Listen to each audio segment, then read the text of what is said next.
रचना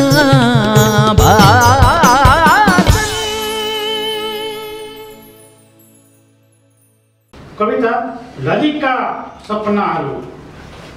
ललितका रगत सिँच्दै निरन्तर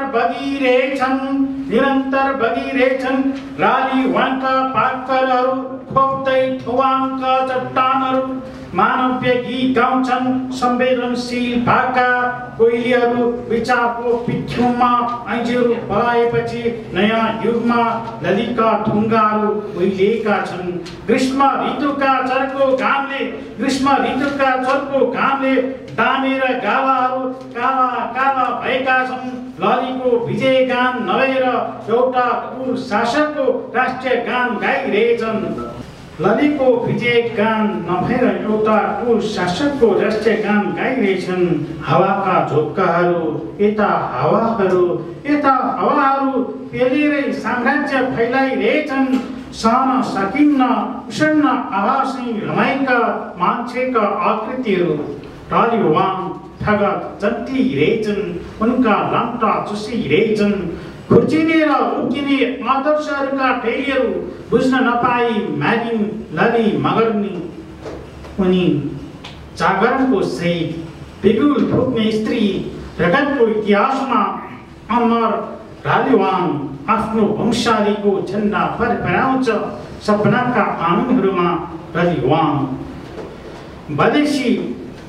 बलेसी झरे चाहिँ झरिरहेका रगतहरू रालीवाङ बलेसी झरे चाहिँ झरिरहेका रगतहरू समाज खोज्दै जलजलाबाट थवाङको बेसीमा बगिरहेका छन्। उफ्रन्छ मन जसरी फुटबल उफ्रन्छ रालीवाङका पत्थर खङ्ल्याङ बङ्ल्याङ गर्छ। कविताका नृत्यहरू चाहिँ ललितका आवाज फुट्छ थवाङको मजेलीमा। आँसुहरू समुद्रको छाल चाहिँ सिसाएर बेगुल फुट्छ एका बिहानै ललितमा जिन्दाबाद। एका बिहानै ललितमा जिन्दाबाद। गुराँसहरू शोकाकुल छन्। लेखहरूमा सनसनी फैलिएका दूषित हावाहरू खाम भाषामा आक्रमण गर्छन्। परिवर्तनका नाममा माटो चट्टान र धुलो छुट्याउन नसकेर गोली प्रहार गर्छन् उदासीहरू। ललितका छातीमा पेडा बाठा र गाईहरू गोठबाट फुकाउन नपाई घाँस र सिउलाका भारी बिसाउन नपाई पर्र ढ्याम्म असिना चाहिँ बर्सिरे खप्दै उनी धरतीमा ढलिन्। थाम लडे चाहिँ ललितका मगर्नी युगने फेर्न आकाशका श्यामहरू चाहिँ रमाइरहेकी थिइन्। आफ्नै खर्कमा उत्तौला भएर तम्सेका मालिकहरू अँध्यारा दिनहरू मिलाउँदै थवाङको श्रृङ्गार अँध्यारो बनाइरहेछन्। उनका बाउ आमाले सकी नसकी उसिनेका गोरुका बफ मासुहरू सुशील डगर औन्जेल खाई वर्तमान यो विचारका दानाहरू निफुन्न उठ्न नजानेर हत्केलाको नाङ्लो फ्यालेर उत्तर फर्केको मुसा हेरिरहेछन्। ललितले वर्गीय युद्धमा चढेका रगतका मागहरू यस्ता हुँदै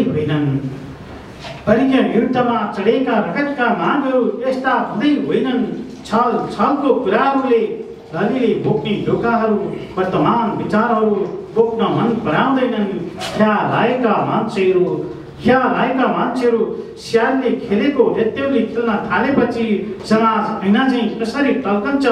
विचारका डट्टी सिजल्दै उक्लिँदै ओर्लन्दै पिठ्यौँ भई सातो बोकेर अनेकौँ टाक्टाहरू चढेर ललितका आँगन टेक्दा लुथुक पर्छ मनको तरङ्ग। मानव जातिको गीत गाउने रमेश राई मन्जुलहरू हरेक पाइलामा उभिरहेका हुन्छन्।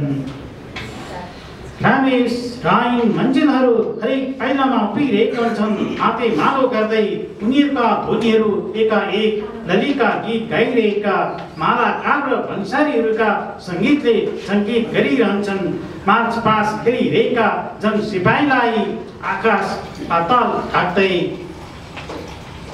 ललीको दैलोमा जीवन ढल्छ आँखा लिएर अजिङ्गरहरू खेल्दैछन् र धेरै झेलहरू कवि भन्छ कविता कोर्दिउँला लली आँखा चिलेर लालिवान हुँदैछ बुझ्दै हाम्रो संसार कसरी बुझाउँ युद्धमा हालेका गाथाहरू मानव आत्मा घण्टाघरको सुइजी बज्छ भाइ जालीहरूका मुटुमा लिगे धुरीहरू बारगिल धुरीहरू ललिताको सम्झनामा मिठो गीत गाइरहेछन्। धन्यवाद।